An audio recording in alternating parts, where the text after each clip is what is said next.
Social മീഡിയയിൽ വ്യാപകമായി പ്രചരിക്കുന്ന ഒരു വീഡിയോ ആണ് അമേരിക്കൻ സൈനികർക്ക് ഇറാൻ നൽകുന്ന ലാസ്റ്റ് സപ്പർ, അവസാനത്തെ അത്തായം എന്ന തരത്തിലൊരു വീഡിയോ.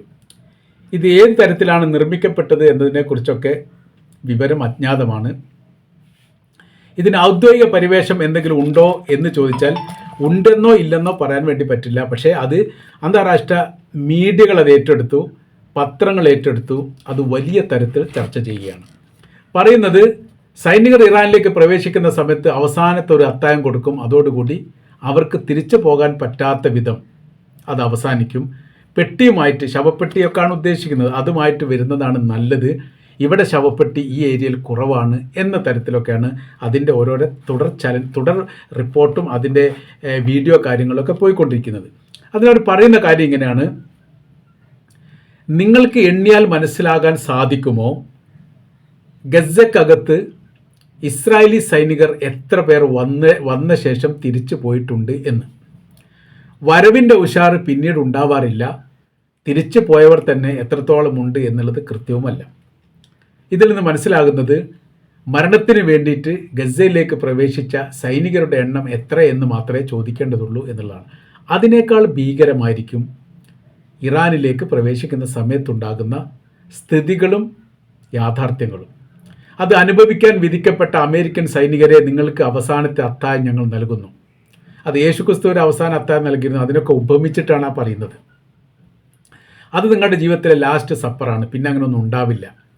പിന്നീട് എവിടെയാണ് അടക്കം ചെയ്യേണ്ടത് എന്നതുമായി ബന്ധപ്പെട്ട കാര്യത്തെക്കുറിച്ച് മാത്രമേ പ്രതിപാദിക്കേണ്ടതുള്ളൂ. അത് കൂടെ ഉള്ളവർ പറയും എന്ന് വിചാരിക്കുന്നു. ഇതിലെ ഈ വിഷയത്തോടനുബന്ധിച്ച് ചില റിപ്പോർട്ടുകൾ ഇപ്പോൾ തന്നെ പുറത്തു വന്നിരുന്നു. ഈ ഗസക്കകത്ത് ബന്ദികളെ മോചിപ്പിക്കുന്നതുമായി ബന്ധപ്പെട്ട് ചില റിപ്പോർട്ടുകൾ, അത് 250ഓളം ബന്ദികളെയാണ് ഒക്ടോബർ 7-ാം തീയതി ഹമാസ് തട്ടിക്കൊണ്ടുപോകുന്നത്. അവരത്രയും പേരെ മോചിപ്പിച്ചു. ജീവനുള്ളവരും ജീവനില്ലാത്തവരും രണ്ട് തരത്തിലാക്കി മോചിപ്പിച്ചു. അവസാനത്തെ ഒരു ഇസ്രായേലി പൗരൻ്റെ ബോഡിയായിരുന്നു കിട്ടാതിരുന്നത്. അത് അവർ 15 ദിവസത്തോളം വലിയ രീതിയിൽ തെരച്ചിൽ നടത്തി അത് കണ്ടെത്തുകയും തിരിച്ചു കൊടുക്കുകയും അടക്കം ചെയ്യുകയും ചെയ്തു. അതോടെ അവസാനിച്ചു. പക്ഷേ അവിടെ ശേഷിക്കുന്ന ഒരു വിഷയമുണ്ട്. അത് ഇസ്രായേൽ സൈന്യം പറയാത്തതാണ്. അതിൻ്റെ ഒരു തുടർച്ചയായ രീതിയിൽ ഹമാസ് എന്തെങ്കിലും പറഞ്ഞതായിട്ടുള്ള വിവരം പുറത്തു വന്നിട്ടില്ല. അഥവാ യുദ്ധത്തോടനുബന്ധിച്ച് ഇസ്രായേൽ സൈന്യത്തെ ഹമാസ് തട്ടിക്കൊണ്ടുപോയിട്ടുണ്ട്. പല ആളുകളിൽ 4 സൈനികരെ ഒരേ സമയത്ത് കാണാതായിരിക്കുന്ന റിപ്പോർട്ടൊക്കെ പുറത്തു വന്നിട്ടുണ്ട്. എന്നാൽ ഇവരെ കിട്ടിയിരിക്കുന്ന റിപ്പോർട്ട് പിന്നെ പുറത്ത് വന്നിട്ടുമില്ല. അത്തരം സൈനികരുടെ അവസ്ഥകൾ എന്താണ് എന്നുള്ളത് യഥാർത്ഥത്തിൽ ആരും പറയുന്നില്ല എന്നുള്ളതാണ്. ഇസ്രായേലിൻ്റെ അകത്ത് ഇപ്പോഴും ഒരു യുദ്ധത്തിൻ്റെ വലിയ രീതിയിലുള്ള ഒരു സാഹചര്യങ്ങൾ നിലനിൽക്കുകയാണ്.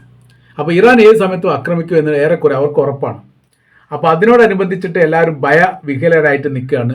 ഇടയ്ക്കിടയ്ക്കൊക്കെ ഇസ്രായേലിൻ്റെ ഗവൺമെൻറ് അവർക്ക് നിർദ്ദേശം കൊടുക്കുന്നുണ്ട്, യുദ്ധവുമായിട്ട് ബന്ധപ്പെട്ട് എന്തെങ്കിലും വിഷയം ഉണ്ടായാൽ നിങ്ങൾ ബങ്കറിൽ അഭയം തേടണം, ഇന്ന കാര്യങ്ങൾക്ക് വിവരങ്ങൾ തരും. അതായത് മുൻപ് ഇറാൻ ആക്രമിച്ച സമയത്ത് എങ്ങനെയൊക്കെയാണെന്നോ നിങ്ങൾക്ക് ഇൻഫർമേഷനൊക്കെ കിട്ടിയത് തത്തുല്യമായ രീതിയിലുള്ള വിവരങ്ങളൊക്കെ തരും, അതിനനുസരിച്ച് നിന്നാൽ മതി എന്നുള്ള വിവരം നൽകുന്നു. ചില ആളുകൾ, ഇരട്ട പൗരത്വമുള്ള നല്ലൊരു ശതമാനം ആളുകൾ രാജ്യം വിട്ടു പോകുന്നു, അവർക്ക് ഇസ്രായേൽ വേണ്ട എന്ന് പറയുന്നു. അങ്ങനത്തെ പല സ്ഥിതികളും പല അവസ്ഥകളും അവിടെ നടക്കുന്നുണ്ട് എന്ന് ചുരുക്കം. അപ്പോൾ അതോടനുബന്ധിച്ചാണ് ഇപ്പോൾ ഈ അമേരിക്കയുടെ സൈനികരുമായിട്ട് ബന്ധപ്പെട്ട് ഗസയിൽ നടന്ന സംഭവത്തെ വിലയിരുത്തിക്കൊണ്ട് താരതമ്യം ചെയ്തുകൊണ്ട് അവർ പറഞ്ഞിരിക്കുന്ന കാര്യം ഇങ്ങനെയാണ്: നിങ്ങൾക്ക് അവസാനത്തെ അത്തായം, അതോടുകൂടി അത് അവസാനിക്കുന്നു എന്ന തരത്തിൽ. ഇത് ഗവൺമെൻറ്റിൻ്റെ ഔദ്യോഗികമായിരിക്കുന്ന റിപ്പോർട്ടായിട്ടൊന്നുമല്ല, പക്ഷേ ഇത് ലോകവ്യാപകമായ രീതിയിൽ വലിയ രീതിയിൽ പ്രചരിക്കുകയും അതോടനുബന്ധിച്ച് വലിയ അഭിപ്രായ കാര്യങ്ങളൊക്കെ ഈ വിഷയവുമായിട്ട് ബന്ധപ്പെട്ടുണ്ടാവുകയും ചെയ്യുന്നു.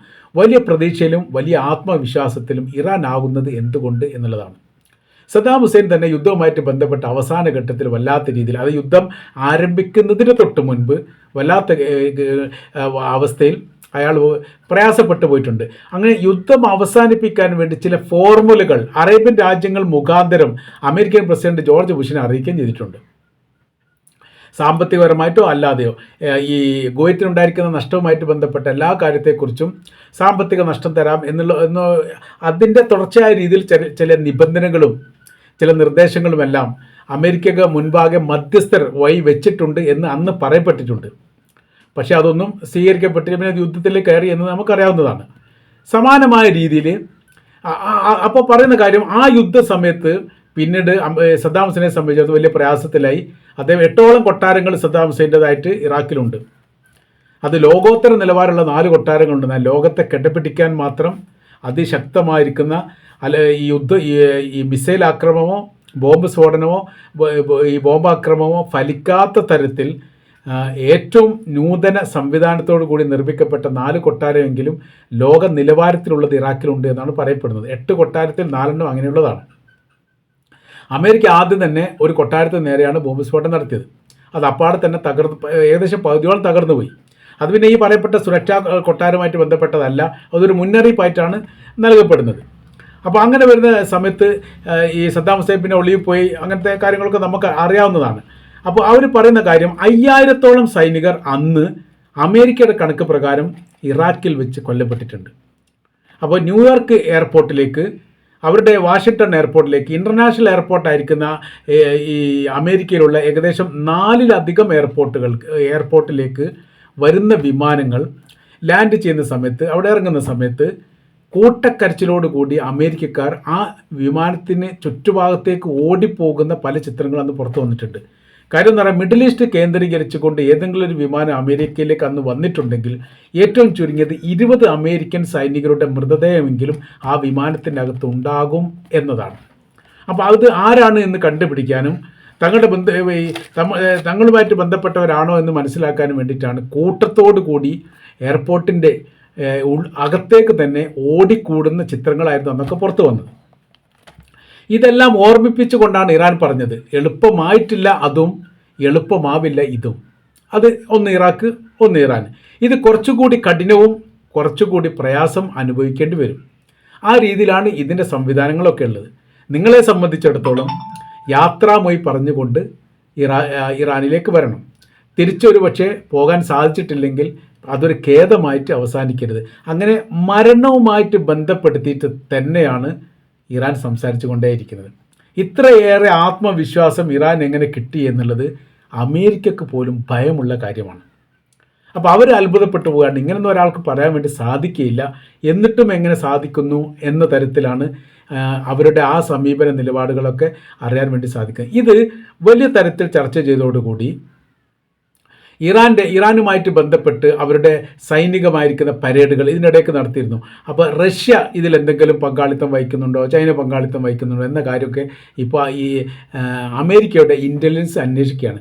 ഇസ്രായേൽ ഏറെക്കുറെ യുദ്ധത്തിൽ നിന്ന് അമേരിക്കയോട് പറയുന്നുണ്ട് എന്നല്ലാതെ ഇറാനെ നേരിട്ട് ആക്രമിക്കുമെന്ന് ആദ്യ ഘട്ടം എന്ന് പറഞ്ഞാൽ പ്രക്ഷോഭവുമായി വലിയ രീതിയിലുള്ള 31 പ്രവിശ്യയിലേക്കും പ്രക്ഷോഭം വ്യാപിക്കുകയും നിലനിൽക്കാൻ പറ്റാത്തൊരു സാഹചര്യം അവിടെ ഗവൺമെൻറ്റിനുണ്ട്, ഒരുപക്ഷെ താഴെ വീഴാൻ സാധ്യതയുണ്ട് എന്നൊക്കെ യൂറോപ്യൻ പത്രമൊക്കെ എഴുതി പിടിപ്പിക്കുന്ന ആ ഘട്ടത്തിൽ അവരെ ആക്രമിച്ചാൽ, അത് പ്രക്ഷോഭകാരികളെ അന്യായമായ രീതിയിൽ ആക്രമിക്കപ്പെട്ടാൽ തങ്ങൾ ഇറാനെ ആക്രമിക്കും എന്ന് ഒരു പ്രസ്താവന അന്ന് ഇസ്രായേലിൻ്റെ പ്രധാനമന്ത്രി ബെഞ്ചമിൻ നെതന്യാഹു പുറപ്പെടുവിച്ചിരുന്നു. തൊട്ട് പിറകെ തന്നെ അവിടുത്തെ പ്രതിരോധ മന്ത്രിയും ഈ വിദേശകാര്യമന്ത്രി അടക്കമുള്ളവരും ഇതിന് സമാനമായിരിക്കുന്ന പ്രസ്താവനയായിട്ട് പുറത്തു വന്നു. എന്നാൽ 28 പ്രവിശ്യയിൽ നിന്ന് 31 പ്രവിശ്യയിലേക്ക് വ്യാപിക്കുകയും പെട്ടെന്നൊരു സുപ്രഭാതത്തിൽ 8 പ്രവിശ്യയിൽ അത് അമർച്ച ചെയ്യാൻ വേണ്ടിയിട്ട് ഇറാന് സാധിക്കുകയും ചെയ്തു. അപ്പോൾ 31-ൽ 8 അവസാനിച്ചതോടുകൂടി ബാക്കിയുള്ള കാര്യങ്ങൾ നോക്കിയാൽ മതി എന്നുള്ളിടത്തേക്കായി. അതോടുകൂടി അത് ഇസ്രായേലിന് ഭയമായി. തങ്ങൾ ആക്രമിക്കുകയാണെങ്കിൽ, തങ്ങളെ ഇങ്ങോട്ട് അമേരിക്ക ആക്രമിച്ചാലും തങ്ങൾ ലക്ഷ്യം വെക്കുക ഇസ്രായേലിനെ ആയിരിക്കുമെന്ന് വിദേശകാര്യമന്ത്രി അബ്ബാസ് അറാഞ്ചി പറഞ്ഞതോടുകൂടി അത് ഇസ്രായേലിൻ്റെ അകത്ത് വലിയ പ്രതിഷേധമുണ്ട്. ആവശ്യമില്ലാത്ത ഒരു യുദ്ധത്തെ വിളിച്ചു വരുത്തുന്ന പ്രവൃത്തിയാണ് ഇസ്രായേലിൻ്റെ പ്രധാനമന്ത്രി ചെയ്യുന്നത് എന്ന പരാമർശമായിരുന്നു ആ വിഷയവുമായിട്ട് ബന്ധപ്പെട്ടുണ്ടായത്. അതിനുശേഷം പിന്നീട് ഇറാനെ ആക്രമിക്കുമെന്ന് ഇസ്രായേൽ പറഞ്ഞതേയില്ല. പക്ഷേ ഇറാൻ നിരന്തരം പറഞ്ഞുകൊണ്ടിരിക്കുന്നു, തങ്ങളെ അമേരിക്ക ആക്രമിച്ചാലും ഇസ്രായേൽ ആക്രമിച്ചാലും തങ്ങൾ ലക്ഷ്യം വെക്കുക ഇസ്രായേലിനെ ആയിരിക്കും. ഇസ്രായേലിനെ മാത്രമല്ല, അറേബ്യൻ രാജ്യത്ത് പ്രവർത്തിക്കുന്ന അമേരിക്കയുടെ സൈനിക ബേസും അറേബ്യൻ കടൽ തീരത്ത് നങ്കൂരമിട്ടിരിക്കുന്ന അബ്രഹാം ലിങ്കണും ഇതെല്ലാം ഞങ്ങളുടെ ലക്ഷ്യത്തിൽപ്പെട്ടതാണ്. അതിനുവേണ്ടിയുള്ള എല്ലാ സംവിധാന കാര്യങ്ങളും തങ്ങൾ ഒരുക്കിയിട്ടുണ്ട് എന്നുകൂടി പറഞ്ഞു വെക്കുകയാണ്. അപ്പോൾ നമ്മൾ പറഞ്ഞു വരുന്ന വിഷയം എന്ന് പറഞ്ഞാൽ, അമേരിക്കയുടെ സൈനികരെ സംബന്ധിച്ചിടത്തോളം അവരൊരു യാത്രാമൊഴി പറഞ്ഞ് അവസാനത്തെ അത്തായം കഴിക്കേണ്ടതാണ്. അതല്ലെങ്കിൽ ഒരു പക്ഷേ അതിനുള്ള അവസരം അവർക്കുണ്ടാവില്ല എന്ന് വിനീതമായ രീതിയിൽ ഇറാൻ അറിയിക്കുന്നു എന്ന തരത്തിലാണ് ഈ പ്രസ്താവനയുടെ ബാക്കി പത്രം അവസാനിക്കുന്നത്.